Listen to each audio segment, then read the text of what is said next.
কেমন আছেন? আপনারা কি আমাকে চিনতে পেরেছেন?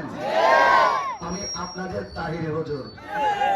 আসন্ন ত্রয়োদশ জাতীয় সংসদ নির্বাচনে হবিগঞ্জ ৪, চুনারঘাট, মাধবপুর চুনারঘাট থেকে বৃহত্তর সুন্নি জোট সমর্থিত বাংলাদেশ ইসলামী ফ্রন্ট মনোনীত মোমবাতি প্রতীকে নির্বাচন করছি। আপনাদের ভালোবাসা, আপনাদের আন্তরিকতা, আপনাদের সহযোগিতা, আপনাদের সমর্থন তিলে তিলে তিলে তিলে দীর্ঘ 1.5 মাস ধরে আজ আমি আমরোড বাজারে এসে দেখেছি যে আজ আমরোড বাজারে মোমবাতির প্রতীকের সমর্থনকারীদের গলা জোয়ার উঠেছে।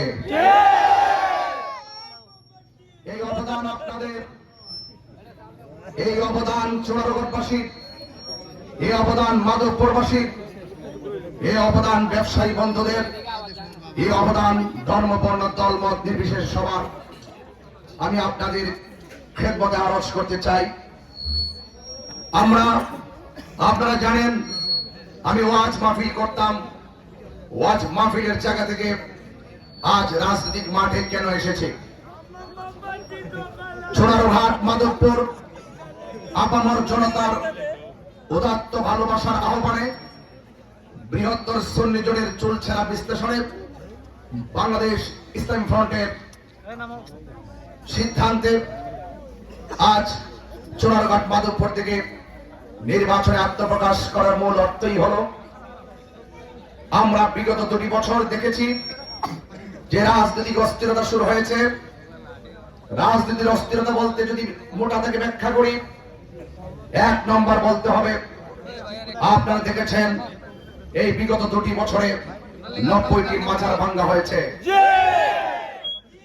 এই বিগত 2 বছরে কবর থেকে লাশ তুলে আগুন দিয়ে পুড়িয়ে দেওয়া হয়েছে। একটি হিন্দুকে মেরে গাছের মধ্যে ঝুলিয়ে আগুন দিয়ে পুড়িয়ে দেওয়া হয়েছে। আমি মনে করি এভাবে দেশ চলতে পারে না। মাজারকে সুরক্ষা করতে হবে, মাদ্রাসাকে সুরক্ষা করতে হবে, মন্দির সুরক্ষা করতে হবে, ব্যবসায়ীদের ব্যবসায় নিরাপত্তা দিতে হবে, ধর্ম, বর্ণ সকল মানুষের শান্তি প্রতিষ্ঠায় সকলকে ঐক্যবদ্ধ সিদ্ধান্ত নিতে হবে। এই ধারাবাহিকতায় বৃহত্তর সুন্নি জোট সমর্থিত বাংলাদেশ ইসলামী ফ্রন্ট মনোনীত মোমবাতি প্রতীকটি আজ শুধুমাত্র একটি দলের প্রতীক হিসাবে নয়, আজ মোমবাতি প্রতীকটি চুনারঘাট, মাধবপুর নয়, সারা বাংলাদেশে একটি জাতীয় প্রতীক হিসাবে প্রমাণিত হয়েছে। যেখানে চেয়ার মার্কা আছে সেখানে চেয়ার মার্কায় নির্বাচন চলছে, বৃহত্তর সুন্নি জোটের মার্কা। যেখানে একতারা আছে সেখানে একতারাই নির্বাচন চলছে, সেখানে একতারে ভোট হবে। যেহেতু চুনারঘাট, মাধবপুর মোমবাতি প্রতীকে নির্বাচন করছি, সেখানে আজ আমরা সুন্নিরা ঐক্যবদ্ধ, আজ দেশের শান্তিপ্রিয় জনতা ঐক্যবদ্ধ।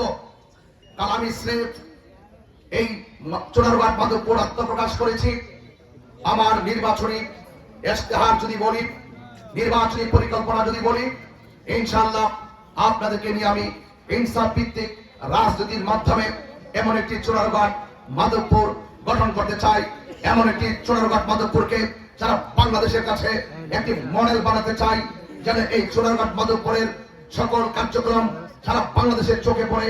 আমি শুধু দায়িত্বহীন কণ্ঠে এদেরকে বলবো, আপনার দল আপনি করবেন, আমার দল আমি করব, এবং আপনার প্রচারণা আপনি করবেন, আমার প্রচারণা আমি করব। আপনার ভোট আপনি দিবেন, আমার ভোট আমি দিব। আপনার এজেন্ট আপনি দিবেন, আমার এজেন্ট আমি দিব।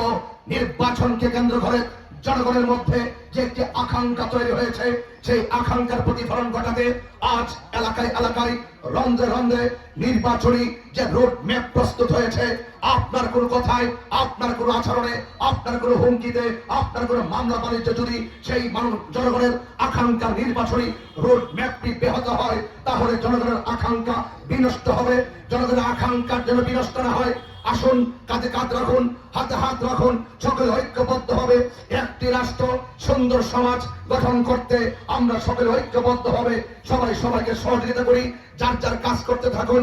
ইনশাআল্লাহ আপনার ভোট আপনি দিবেন, আরেকজনের ভোট আরেকজন দিবে। কে জমিনে প্রতিনিধি হবে সেটা ফয়সালা আমার আল্লাহ করবেন। কথা বলেছে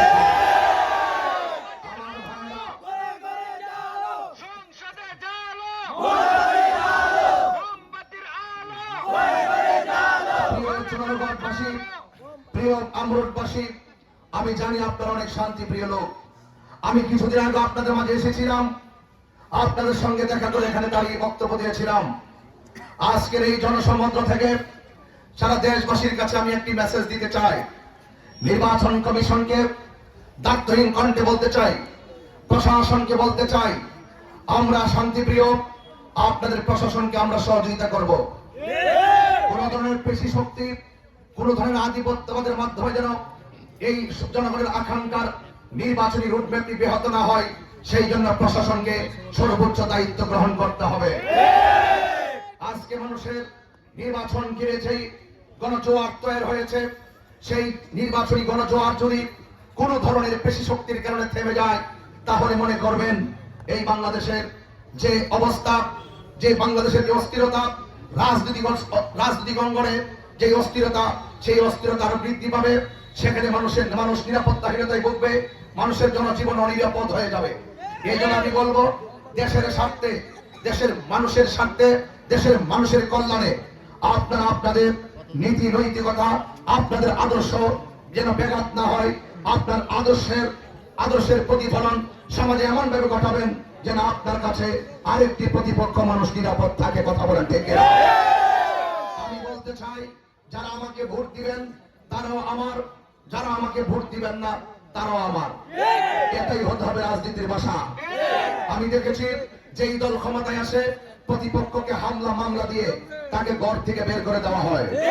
সন্তানদেরকে নিয়ে বাসায় থাকতে পারে না, দিন রাত জঙ্গলে জঙ্গলে, এই আত্মের ভাষায় ওই আত্মের ভাষায়।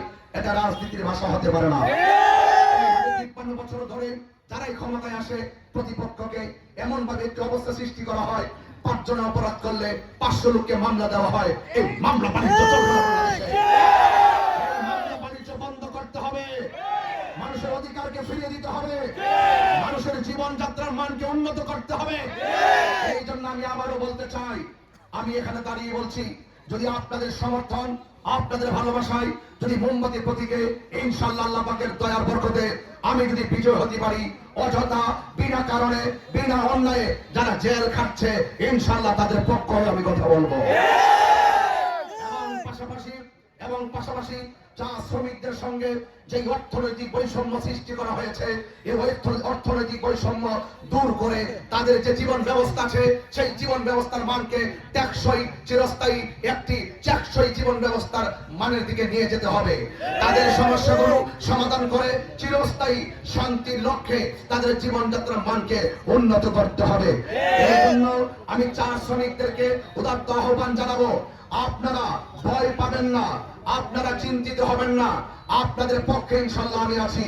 আপনাদের পক্ষে আপনারা কোনো হুমকি ধামকিতে ভয় পাবেন না। আপনাদেরকে নিয়ে আমি আজকে নতুন করে নয়, শুধু রাজনৈতিক মাঠে নয়, অতীত থেকেও আমি কথা বলে এসেছি, আপনাদের পক্ষে আমি কথা বলেছি। আমি ঘুরে ঘুরে দেখেছি আপনাদের কষ্টের কথা, আপনাদের অশ্রুসিক্ত নয়নে আজকে যখন আমি নালুয়াতে বক্তব্য দেই, তখন একটা মা তখন চোখের পানি ফেলে কান্না করতেছিল। আজকে যখন আমি গিয়েছিলাম, গত আমু বাগানে গিয়েছিলাম, সেখানেও আমি কথা বলে এসেছি, নালুয়া বাগানে কথা বলে এসেছি। গতকাল আমি বাগাসুরাতে গিয়েছিলাম, এর আগে আমি রেমাবাগান চা বাগানে গিয়েছিলাম। সেখানে একজন লোক বলেছিল রাস্তার কারণে প্রেগন্যান্সি অবস্থায় ডেলিভারিতে এই লোকটা মারা গেছে। রাস্তার কারণে আমার দেশের মা মারা যাবে, রাস্তার কারণে আমার দেশের মা বোনেরা কষ্ট পাবে, এটা হতে পারে না। কথা বলে আমি আজকে যে জায়গা দাঁড়িয়েছি, আমি যে জায়গায় দাঁড়িয়ে কথা বলছি, এইভাবে আপনাদের আমরোডে এসে অনেক নেতারা অতীতে কথা বলেছে। আমি দেখেছি তারা বারবার যেভাবে আশ্বাস দিয়েছে, আশ্বাস দেওয়া মানুষগুলোর কাছে এই দেশের মেহনতি মানুষগুলো বারবার বিশ্বাস হারিয়েছে। এই জন্য আমি আপনাদেরকে আশ্বাস দিতে চাই না, আমি শুধু এতটুকু বলতে চাই, যেহেতু আমি ইসলামী মূল্যবোধে ইসলামী একটি আদর্শ দিকে ধারণ করি, আমার কথার সাথে অন্তরে যদি মিল না থাকে, তাহলে আমি আদর্শ মানুষ হতে পারবো না। আমি কথা দিয়ে গেলাম আমরুটবাসী, চুনারুঘাটবাসী, আজকে যারা বলেছেন যে ওনার বাড়ি ব্রাহ্মণবাড়িয়া, এখানে এসে তিনি কি করবেন, আমি দার্থহীন কণ্ঠে খোলা আকাশের নিচে আল্লাহকে সাক্ষী রেখে আমি এতটুকু বলতে চাই, ইনসাফের ভিত্তিতে, মানবতার ভিত্তিতে এই চুনারুঘাট মাতুব্বরবাসীর কাছে আল্লাহ যদি আমাকে কবুল করে, রাষ্ট্রতন্ত্রের জায়গা থেকে যত ধরনের বাজেটগুলো আছে, এই বাজেট জন্য এমন উন্নয়ন আমি করে দিয়ে যাব, আপনারাই যেন বলেন যে বিগত দিনে 55 বছরে এত উন্নয়ন কেউ করতে পারে না।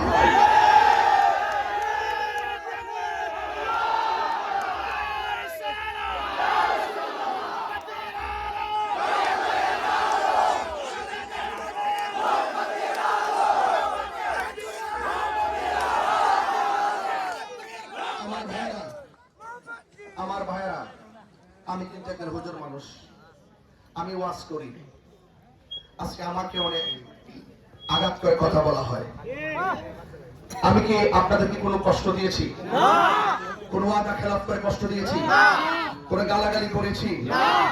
কোন রাজনৈতিকভাবে যারা এতদিন রাজনীতি করেছেন, যে রাজনীতি করেন না কেন, আমাদের পাশে বসে বসে আমাদেরকে বলছেন হুজুর একটু দোয়া করেন। আমরা উদারতার ভিত্তিতে আপনাদের জন্য দোয়া করেছি। আজকে দেশের যে ক্রাইসিস মুভমেন্টটা তৈরি হয়েছে, রাজনৈতিকভাবে যে অস্ত্রটা তৈরি হয়েছে, আমি মনে করেছি, আমরা মনে করেছি এই মুহূর্তে দেশের হাল ধরতে হবে। এই দেশের হাল যদি না ধরা হয়, মব ভায়োলেন্সে তাণ্ডব লীলায় আপনি অনিরাপদ। মব ভায়োলেন্সে তাণ্ডব লীলায় আপনি অনিরাপদ। এইভাবে যদি দেশ চলতে থাকে, দেশ কি টিকানো যাবে? হ্যাঁ, আপনাকে অনুরোধ করে বলবো, আপনারা একটু চিন্তা করে কথা বলার চেষ্টা করবেন।